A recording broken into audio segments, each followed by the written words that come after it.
Bonjour à toutes et à tous, soyez les bienvenus sur ma chaîne. Alors aujourd'hui je vais vous présenter l'oracle des animaux de la forêt boréale qui a été créé par Siolo Thompson et qui est paru assez récemment puisque c'était au mois de novembre 2022. Alors je vais vous faire une vidéo comme on dit unboxing, c'est-à-dire que je vais retirer le blister du jeu pendant que je fais la vidéo. Donc je vais découvrir le jeu en même temps que vous, tout simplement. Alors c'est un jeu qui est paru aux éditions Vega.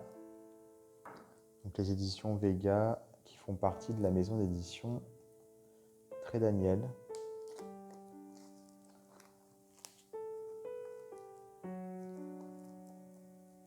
Peut-être que vous connaissez déjà Siolo Thompson, elle a fait d'autres jeux, d'autres tarots, enfin elle a fait un tarot notamment, et un Lenormand aussi.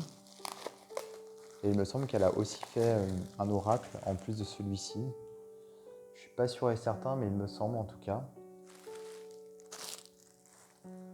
Alors voilà, on a donc ce joli coffret. Cet oracle s'inspire des croyances et traditions celtiques, druidiques et nordiques. Vous y trouverez 54 animaux ainsi que leurs messages respectifs, depuis l'aigle majestueux jusqu'à l'humble roitelet, tandis que le lièvre des neiges évoque la liberté et la folie, le faucon nous invite à la lucidité et à l'analyse, le sanglier nous parle de bravoure et la biche nous conseille la prudence. Même si nous vivons éloignés du monde naturel, nous pouvons nous connecter aux esprits animaux qui ont guidé nos ancêtres. Ils nous appellent depuis les montagnes, les forêts et le royaume invisible. Sublimées par les impressionnantes illustrations à l'aquarelle de Siolo Thompson, les cartes de cet oracle renforceront vos lectures grâce à leurs détails étonnants, et le livre d'accompagnement vous présentera la mythologie d'autrefois pour inspirer votre vie moderne. Alors moi j'aime beaucoup son style, il est vraiment reconnaissable. Si vous la connaissez, je pense que voilà, vous savez de quoi il retourne. Il y a toujours des fonds aquarelles qui, qui se diffusent, vous allez voir, c'est très joli. Et puis là, je suis enthousiaste parce que si on a dans le livre d'accompagnement la mythologie associée aux animaux, ça c'est chouette parce qu'il y a beaucoup de jeux sur les animaux et souvent les créateurs se contentent d'attribuer aux cartes comment dire, les qualités ou les défauts, on va dire, des animaux, les caractéristiques. Là, en l'occurrence, si en plus il y a de la mythologie, c'est chouette. Alors, l'intérieur du coffret, très joli. Voilà, c'est ce que je disais, vous voyez les fonds aquarelles. J'aime bien. On a un gros livret qui fait 193 pages.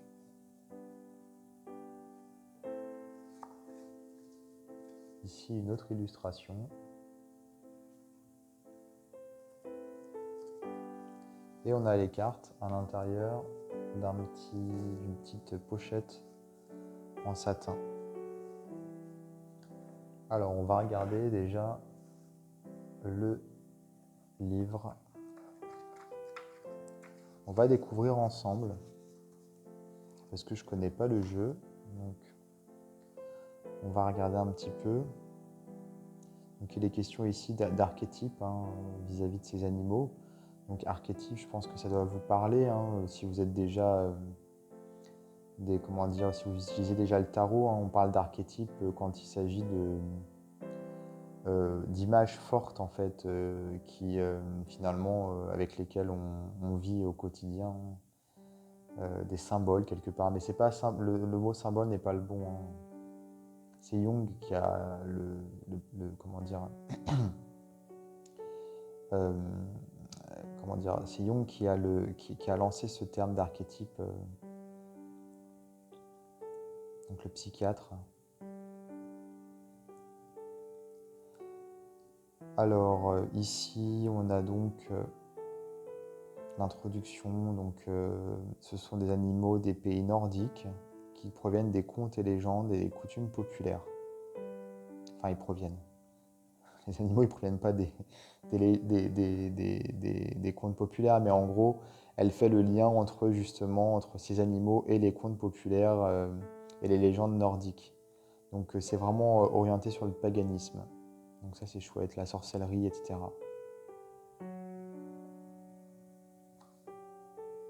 Donc c'est comment dire, c'est sourcé par rapport aux vieux manuscrits qui ont été trouvés lors de fouilles archéologiques sur des sites romano-celtiques ou gaulois.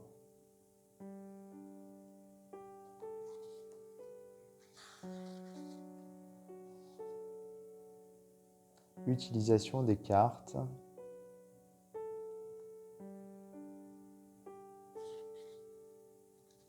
Forcément, c'est ce qu'elle explique là, chaque animal renvoie forcément à un archétype,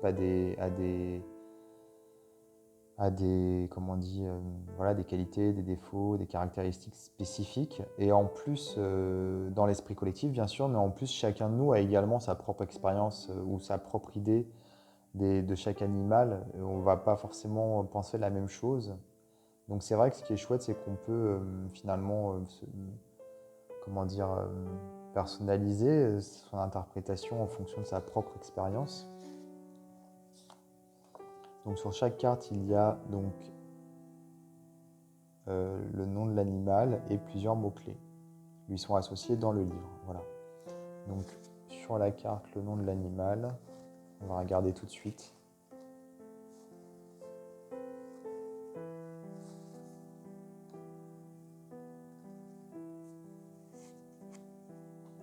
Alors je vois qu'on a le nom de l'animal et un mot. Et après on a des mots-clés en plus qui sont ici proposés. Donc en fait le mot-clé principal il est écrit ici pour nous aider à interpréter la carte. Et ensuite on en a d'autres. Donc communication, communauté, travail, abondance, fertilité, prospérité. Donc ici préparation, donc comment préparer les tirages. Ensuite, justement, tirage. Elle propose plusieurs tirages. Non, uniquement un tirage à 3 cartes. Passé, présent, futur. Et donc, ensuite, on a les significations des cartes. Avec justement un texte sur la carte elle-même, sur ce qu'elle représente. Donc, ici, par exemple, pour l'abeille, donc elle explique que c'est un symbole d'organisation, de communication et de prospérité. Depuis des siècles, les hommes ont élevé des abeilles pour leur miel et leur cire. Il existe des artefacts datant de l'âge du fer qui témoignent de l'existence des premières ruches. Dans la Bible, on en parlait déjà, c'est ce qu'elle explique. On en trouve également des traces au niveau de ces élevages, au niveau des vestiges de l'Égypte antique. Et dans la mythologie nordique, les abeilles étaient hautement estimées et parfois considérées comme des messagères entre les différents mondes. Le miel était utilisé bien sûr pour fabriquer l'hydromel. L'hydromel d'ailleurs, si vous avez l'occasion d'en boire, c'est excellent. C'est très très bon. C'est un alcool qui est fait à partir de miel justement, c'est l'alcool des dieux comme on dit. Voilà, considéré comme le nectar des dieux. Le pouvoir de communication des abeilles est légendaire. Elles sont capables de communiquer entre elles en dansant, la danse des abeilles, mais elles semblent également être sensibles au langage humain et au dialogue social. Effectivement, puisque si jamais on a des mouvements brusques à proximité d'une ruche, elles ressentent l'animosité et donc ça peut être problématique.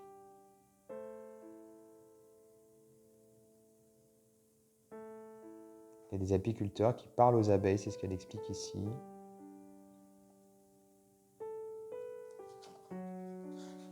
Et ensuite, on a dans une lecture, et ici on a donc la signification de la carte quand on la tire.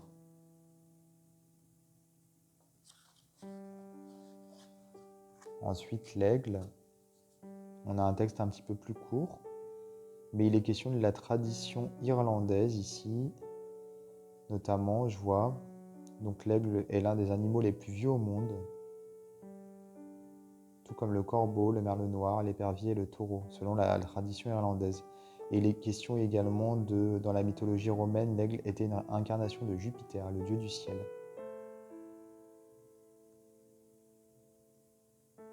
Et les Celtes ont donc repris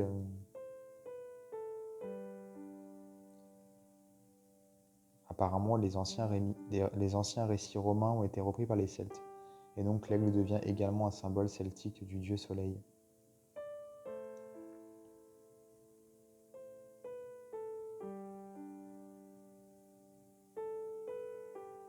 Donc elle explique vraiment la carte. En fait, elle explique ce que représente l'animal par rapport à certaines cultures nordiques, on va dire. Oui, nordique, ça inclut les Gaulois, puisque finalement, les Gaulois, les ancêtres des Gaulois sont les Celtes, et donc ça inclut également donc les Romains ici, et tout ce qui est la culture irlandaise, nordique, les Celtes, etc. Donc ouais, c'est intéressant. On a à chaque fois les illustrations en pleine page, qui sont très belles. Et une conclusion à la fin, les remerciements. Donc l'auteur, donc c'est une Américaine qui vit à Washington, enfin dans l'État de Washington, mais à Seattle. Oui, parce qu'il y a la ville Washington et l'État de Washington. D'ailleurs, la ville de Washington n'est pas dans l'État de Washington. Enfin, je crois pas.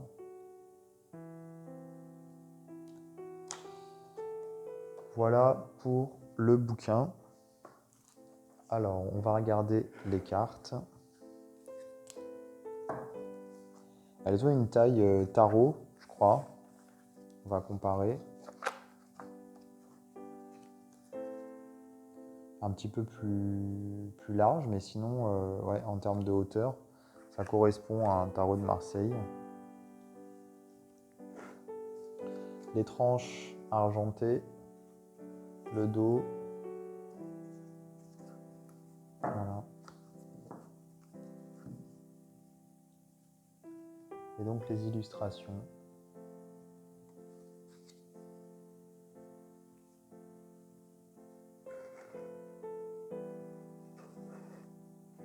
Hop. L'âne, entêtement. Ah, ce que j'aime bien en fait, voilà, c'est les petits fonds ici qui épousent la forme de l'illustration. Elle fait ça tout le temps. C'est-à-dire qu'on a quelque part un fond qui diffuse, mais qui est toujours, comment dire, ouais, qui se marie bien avec l'illustration, mais qui pourtant, des fois, part un peu dans un autre sens ou quoi, mais ça fait toujours, je trouve que ça donne du relief par rapport à l'illustration centrale. J'aime bien, ça donne du mouvement, voilà. Alors les cartes sont un peu collées.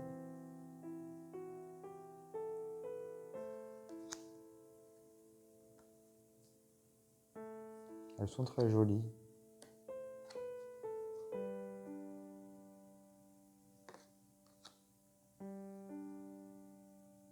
Elles sont douces en fait, les cartes, les illustrations, je trouve.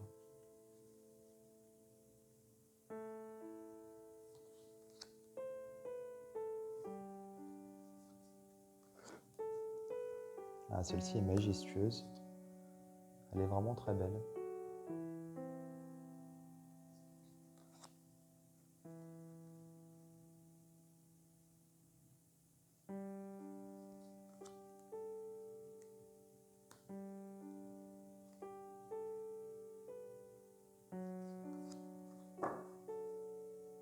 Celle-ci aussi est très belle. Le cheval.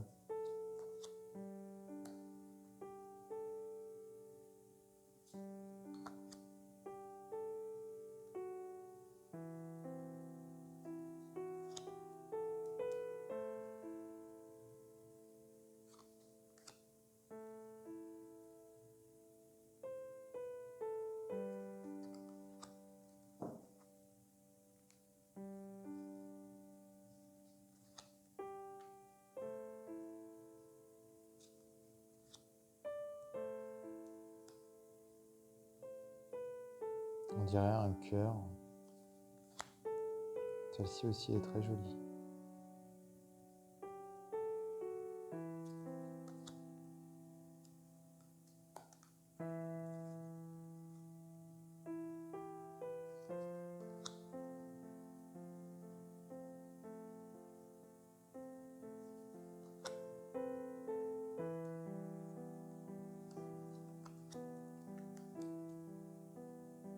Elles sont classées par ordre alphabétique, mais elles n'ont pas de numéro. Elles ne sont pas numérotées. Mais dans le bouquin, j'ai même pas fait gaffe. Est-ce qu'il y a un sommaire avec... Oui, voilà, les cartes sont là par ordre alphabétique, donc on peut retrouver les pages des significations facilement. Heureusement, parce que c'est pas forcément évident du coup, quand il n'y a pas de numéro.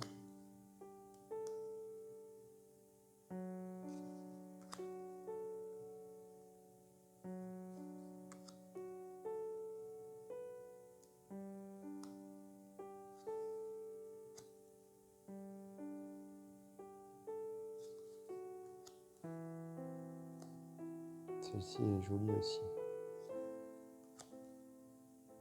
En fait, ce sont les animaux qui me parlent aussi pour le coup. Comme je disais, chacun a ses propres expériences avec certains animaux. Du coup, on va tendance à peut-être trouver plus belles les cartes qui représentent les animaux auxquels on se sent connecté. C'est possible.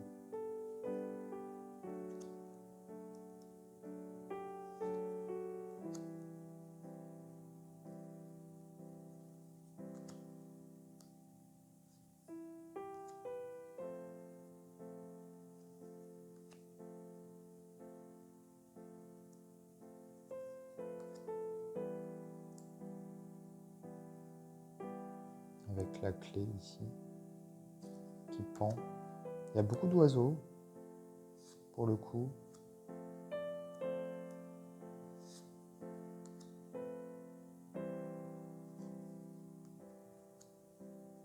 Il y a aussi des poissons.